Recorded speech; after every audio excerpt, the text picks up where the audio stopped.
안녕하십니까. 감사 스마일입니다. 5월 22일 목요일 아침 방송 기쁘게 시작하겠습니다.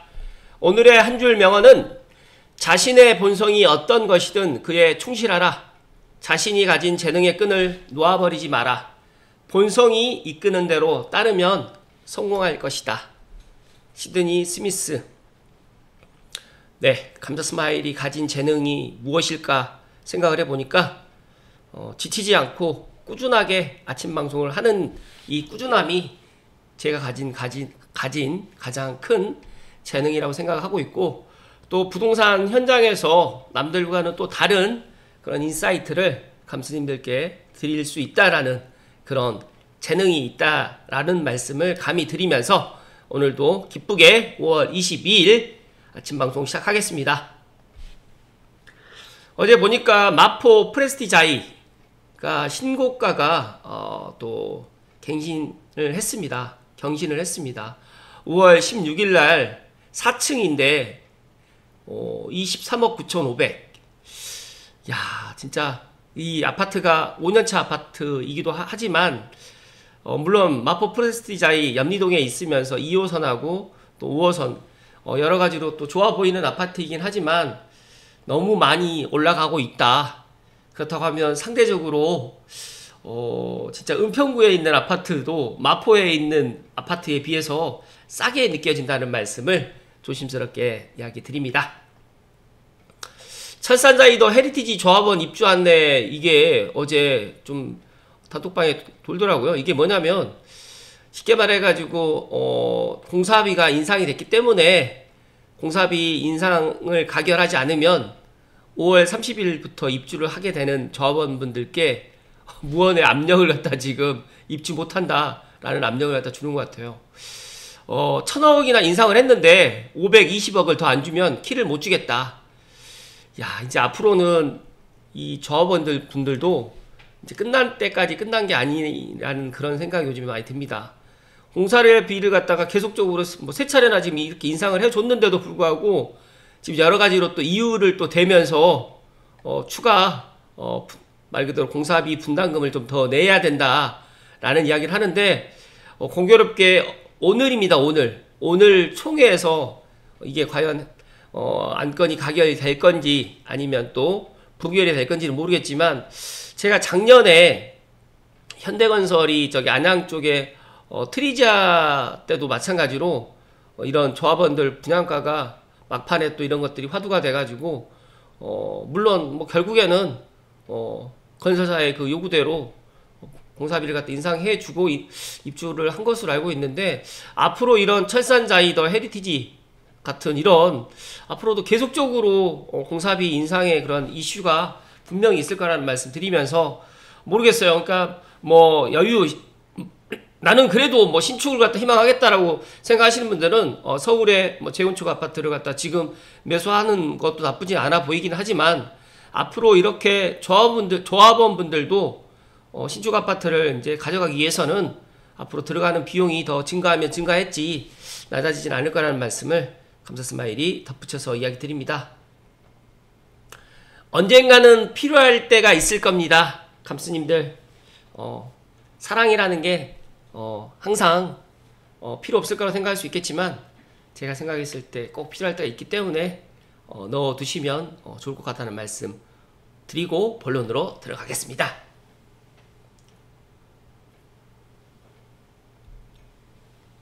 오늘 제 방송 제 그 화면에 제가 어떻게 비치는지는 모르겠는데, 그래도 웹 카메라를 교체를 하고 어제 감사 스마일이 어제 급 라이브를 했어요. 급 라이브를 했는데 생각보다 많은 분들이 어제 그 제 방송 한 30분 남짓 방송을 많이 들어주셨는데, 많은 분들이 지금 창릉 신도시 본청약 천마을 본청약을 갖다가 하고 난 이후에 계약을 갖다 지금 또 포기하신 분들이 계시더라고요. 그래서 너무 안타까워서 창릉을 기다리고 계시는 분들, 또 창릉에 내 집 마련을 희망하시는 분들 혹시라도 계시면 진짜 창릉은 창릉 신도시만을 바라보지 마시고 창릉 주변을 갖다 바라봐야 된다. 그리고 또 지금 창릉의 S3블럭과 S4블럭 본청약이 일정이 또 밀린다는 그런 카페에 또 이야기가 있던데, 그건 제가 확인되는 대로 감스님들께 이야기 드릴 수 있도록 하겠습니다.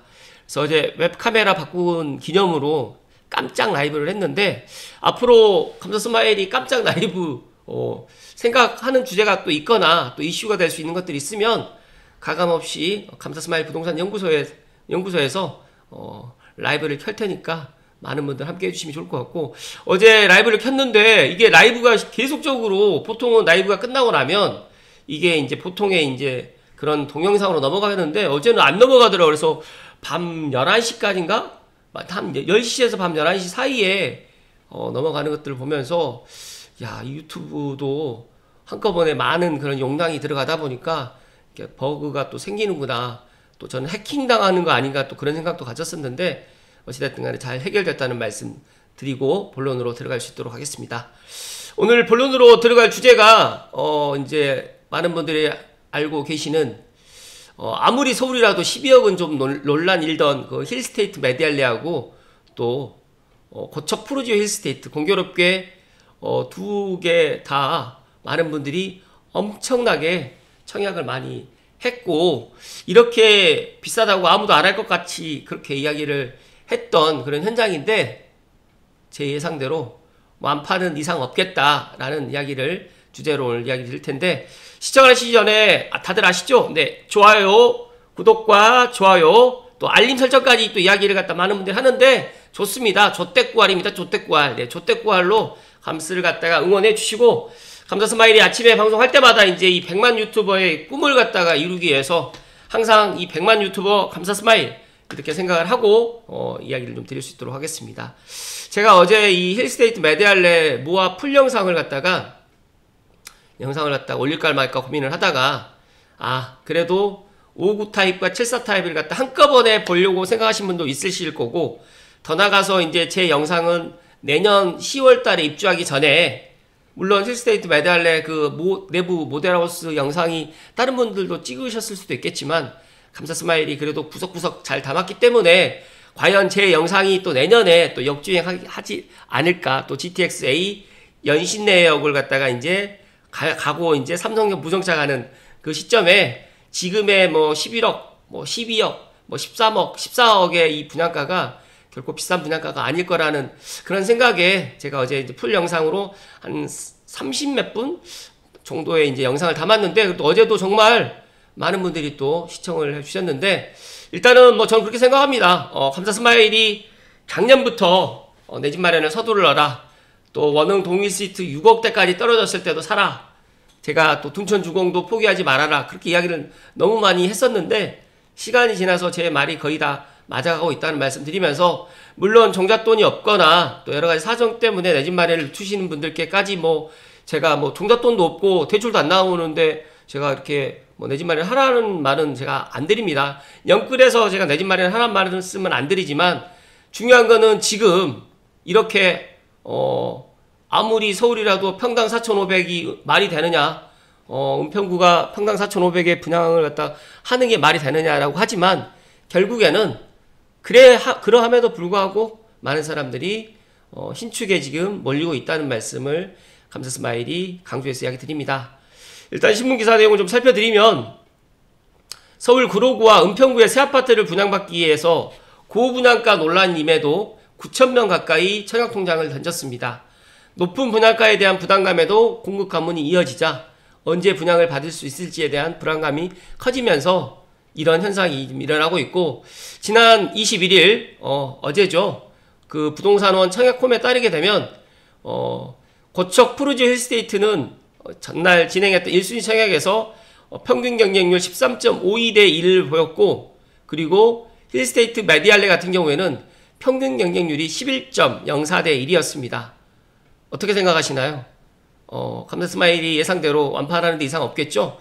근데 뭐 앞서 진행했던 특별공급도 제가 보니까 상당히 양호한 결과를 보였는데, 유형별로 생애 최초에서 가장 많이 또 몰렸고, 평균 경쟁률 같은 경우에도 20.35대 1, 신혼부부 같은 경우에도 533명이나 또 신청을 하다 보니까 야, 이 고척 푸르지오 힐스테이트도 상당히 많이 몰렸고, 또 이 힐스테이트 메디알레 같은 경우에도 특공의 평균 경쟁률이 5.43대 1로 생각보다 높은 경쟁률을 보였습니다. 서울 서부권 교통의 중심이고 힐스테이트 메디알레, 제가 어제 그제 방송에서도 말씀드렸던 것처럼 만약에 GTX-A 연신내역이 열리지 않았더라면 이 분양가, 예를 들어서 올 12월에 만약에 열렸다라고 생각을 갖다 하고 지금 5월달에 분양을 했다고 하면 이 분양가가 나왔을까요? 안 나왔겠죠. 그러니까 그런 것들을 갖다 보면서 지금 여기에 청약을 했던 분들은 다른 생각 안 하고 내년 10월에 입주하고 난 이후에 지금보다 가격은 더 높아질 거라는, 앞서서 제가 말씀드렸던 마포 프레스티지 아이 같은 경우도 지금 23억을 넘게 24억을 갖다 지금 실거래가를 찍은 것을 보면서, 그렇다고 하면 마포하고 은평구하고 차이가 많다라고 생각하실 수도 있겠지만 GTX-A 연신내역을 갖다 걸어다닐 수 있는 도보권의 아파트가 15억에 머물러 있을까요? 저는 더 오르면 더 올랐지 내려가진 않을 것이다. 그렇다고 하면 제가 GTX-A 연신내역에 지금 빗대어서 말씀드리면, 그러면 창릉 신도시의 창릉역을 갖다가 GTX-A 창릉역이 물론 28년에 개통을 하진 않겠지만 2030년에 개통을 한다고 가정했을 때 여기에 있는 아파트가 7억대다. 물론 옵션까지 하게 되면 8억이 넘긴 하겠지만 8억이다. 그런데 연신내역은 15억이다. 라고 하면 여기는 26년산, 여기에 GTX-A 창릉역 천마을 같은 경우는 28년산, 아무래도 신축이다 보니까 더 높은 가격을 보이지 않을까. 그래서 제가 원흥에 있는 5, 6, 7단지라든지 삼성에 있는 아파트라든지 향동에 있는 아파트들이 지금보다 가격이 내려갈 확률이 적을 것이다. 예를 들어가지고 창릉 천마을에 있는 아파트는 30평 기준으로 해서 최소 10억이 넘어가 있을 것이다. 저는 한 12억까지는 충분히 갈 거라고 저는 예상을 하지만 보수적으로 봤을 때도 10억은 넘어가 있을 거다라고 제가 이야기 드리고, 또 전세 가격은 지금의 전세 가격, 지금 원흥 도래울 마을은 5억대 분포를 하고 있지만 입주할 때쯤 되게 되면 최소 6억에서 7억 사이를 보일 거고, 2030년 전후가 되게 되면 진짜로 GTX-A 삼성역을 정차하는 27년이 될지 28년이 될지는 모르겠지만 그때쯤 되게 되면 정말 서울이 아니더라도 15억이 불가능한 금액은 아닐 거라는 말씀을 저는 감독님께 이야기 드립니다. 그렇기 때문에 정말 많은 사람들이 이렇게 힐스테이트 메디알레에 청약을 갖다 했다라는 말씀을 좀 드립니다. 두 단지 모두 오랜만에 나온 서울의 분양 물량이었고 높은 분양가에 실수요자들이 부담을 느꼈지만 은평구, 구로구 모두 서울 외곽 지역으로 실수요자들의 대출 의존도가 높은 곳입니다. 또 공교롭게 또 여기가 이제 7월 스트레스 DSR 3단계에 또 적용을 받지 않고 있기 때문에 어떻게 보면 지금이라도 해야 되는 거 아니냐라는 많은 전문가들 뿐만 아니라 감사스마일 생각도 그렇다는 말씀 드립니다. 그리고 분양가도 지금 계속 오르고 있고, 앞서서 제가 말씀드렸던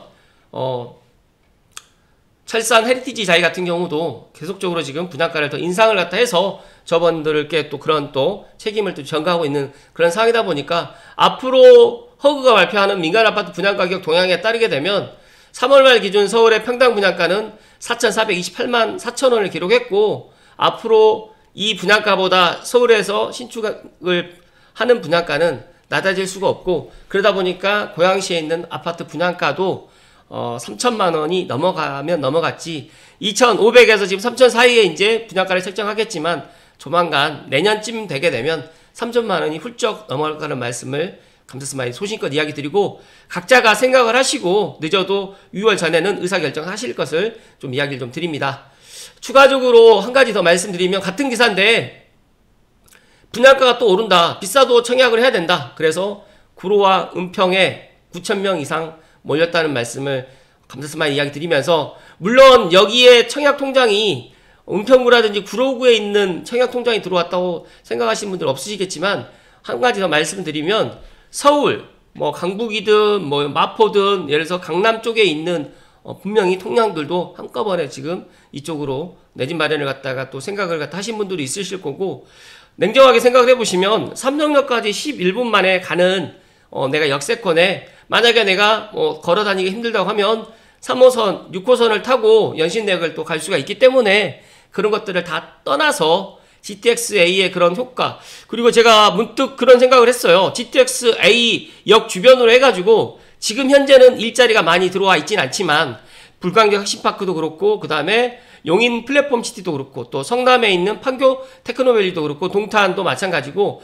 또 구성이라든지 성남이라든지 수도 역세권 개발이라든지 또 운정 역세권도 지금 개발해 나가고 있고, 또 거기에 또 메디컬 단지까지 또 들어오면서 킨텍스라든지 또 대곡역 지식융합단지 같은 여러 가지 것들을 보면서 지금 공교롭게 GTX-A 정거장이 있는 쪽으로 해가지고 개발 계획이 많이 잡혀 있습니다.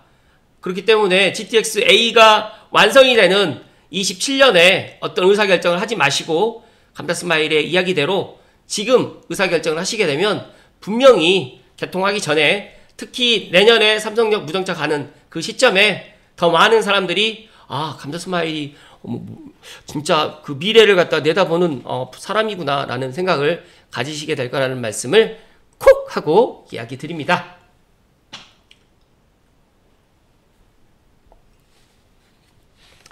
제가 제 자랑을 갖다 하는 게 아니라 부동산 현장에 한 10년 이상을 있다 보니까 이런 것들이 꼭 대자비처럼 꼭 이게 또 반복되고 그러더라고요. 그래서 물론 여러 가지의 그 부동산 사이클이 있긴 하지만 지금 제가 판단했을 때는 올해 25년 하반기부터 26년, 27년, 28년에 지금 3기 신도시 창릉 포함해가지고 부천 대장이라든지 뭐 하남 교사는 8년 29년에 입주를 하기 때문에 상당히 많은 사람들이 생각했을 때 28년 6월 28년 전에 이제 지금이라도 공급하면 되는 거 아니냐라고 생각하시는 분들 계시겠지만 아닙니다.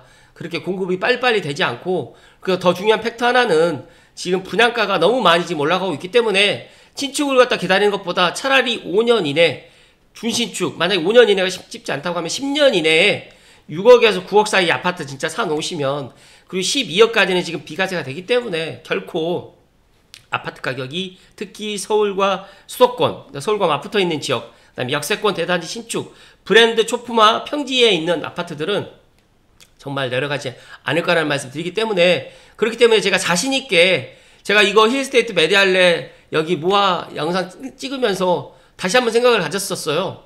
내부의 평면이라든지 경기도에 있는 아파트의 그런 서비스 공간보다 많이 부족하긴 하겠지만, 이럴 서울의 신축 아파트의 이런 가치는 앞으로 더 높아지기 때문에 진짜로 많은 사람들이 청약할 거다라는 생각을 가졌었고, 제 예상대로 앞으로 여기가 완판이 또 되고 나면 진짜 고양시라든지 또 은평 주변으로 확산될 것이다. 그렇기 때문에 지금 녹번역이라든지 그 다음에 은평 뉴타운이라든지 지축에 있는 아파트들이 아마 5월, 6월 중에 상당히 거래가 많이 될 거라는 말씀 드리면서, 제 방송 보시는 또 부동산 대표님들 계시면 미리미리 준비하시면 좋겠다는 말씀 드리고, 마지막으로 감사스마일 부동산 연구소에 정말 많은 사람들이 지금 함께 해주고 계시는데, 어제도 제가 이야기 드렸는데 스트레스 DSR이 이제 7월부터 시행을 하게 됩니다. 그래서 풀팩님께서 좋은 이야기를 해주셨어요. 5월 가계부채 점검회의 주요 내용, 이거는 제가 시간 관계상 넘어갈 거고요. 말 그대로 스트레스 DSR 개념은 대출을 갖다가 적게 해주겠다는 겁니다.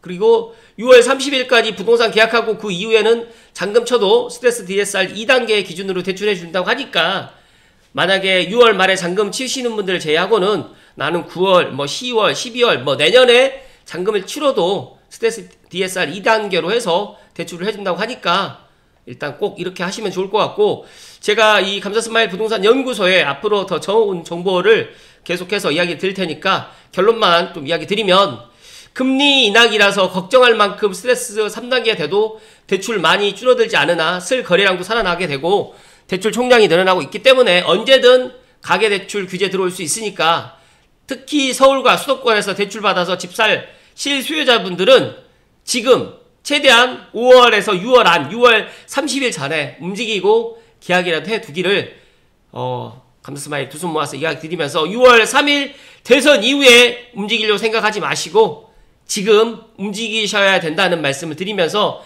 제가 이 방송 마치고 멤버십 영상을 녹화를 할 예정인데 멤버십 영상 때 조금 더 자세하게 이야기 드릴 수 있도록 하겠습니다. 오늘도 행복 가득하십시오.